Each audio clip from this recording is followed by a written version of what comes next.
Hey everyone, welcome back to Corporate Decoder, the place where we decode the secrets hidden within corporate filings. Today we're diving into a report that reveals a major shareholder vote. And let's just say not everyone got their way. Before we jump in, if you like getting the real scoop on what is happening behind the scenes at big companies, make sure you are subscribed. And hey, join our Discord community, link down below, to chat with fellow corporate sleuths. So what we have here is a Form 8K filing from TEGNA Incorporated, or TEGNA Incorporated as we'll call them.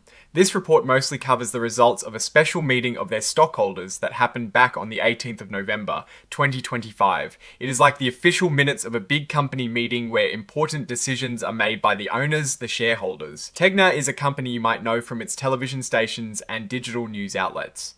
They're a pretty big player in the media landscape. This filing is all about a key vote that could change the company's future. The company is incorporated in Delaware, which is a popular state for businesses to set up shop.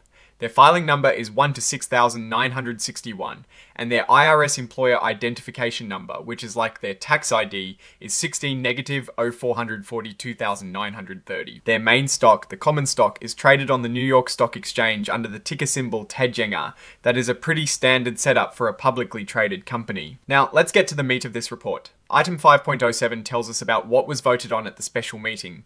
The company had their special meeting of stockholders on the 18th of November 2025. They sent out a proxy statement, which is basically a document that explains the proposals and asks shareholders to vote. The important thing to remember is that this meeting was all about a potential big change for TEGNA. The biggest item on the agenda was a proposal to approve a merger agreement. Think of a merger as two companies joining forces to become one. In this case, TEGNA was considering merging with Nexstar Media Group Incorporated, or Nexstar Media Group Incorporated, and a subsidiary of Nexstar called Teton Merger Sub Incorporated. This is a huge deal for TEGNA, and obviously the shareholders had the final say. So how did it go? The first proposal was to approve this merger, and the results are pretty clear. A whopping 1,337,638,80 shares voted for the merger. That is a massive vote of confidence from the shareholders. Only 2,887,840 shares voted against it.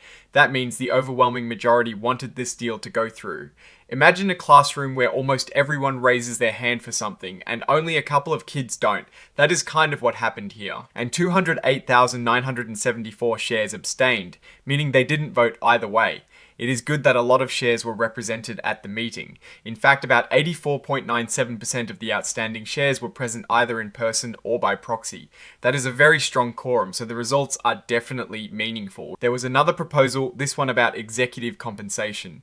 Basically, shareholders were asked to vote in a non-binding way on the pay packages for TEGNA's top executives that are tied to this merger. Now, this is where things get a little interesting, or perhaps a bit controversial. Only 21,531,139 shares voted in favor of approving the executive compensation related to the merger.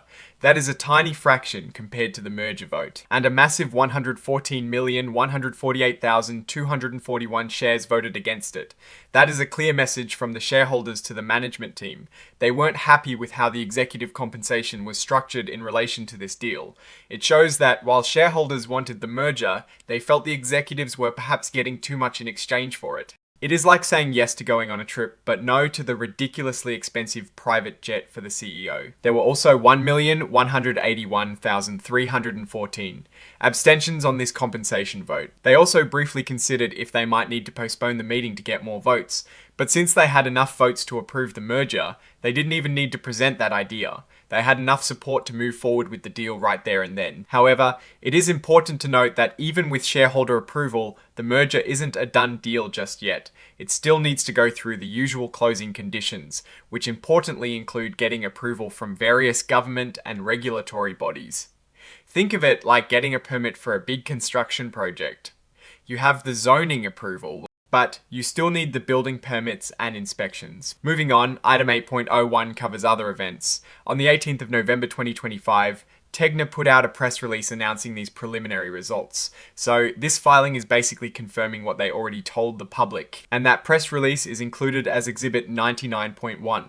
It is like attaching the announcement to the official report. Exhibit 104 is the cover page interactive data file. This is for the techie folks who want to pull data from the report automatically. It is embedded within the filing itself as an inline XBRL document. Now we come to the cautionary statement regarding forward-looking statements. This is where companies try to protect themselves legally. They're saying, hey, anything we say here that is about the future might not actually happen. It is full of legalese about risks, uncertainties, and things that could make actual results different from what they're predicting. They list a bunch of potential risks, like getting regulatory approvals, potential disruptions to their businesses, unexpected events, litigation, cybersecurity attacks, and all sorts of other things that could mess up their plans. It is a pretty standard but important section for understanding the potential pitfalls. They're basically saying that the future is uncertain, and while they hope for the best, things could go wrong. Finally, on page 4, we have the signature section. This is where the company's authorized representative signs the report, confirming that everything in it is true and accurate to the best of their knowledge. Here we see Alex Tolston, who holds the title of Senior Vice President and Chief Legal Officer, signing off on this report. It is dated the 21st of November, 2025, a few days after the special meeting.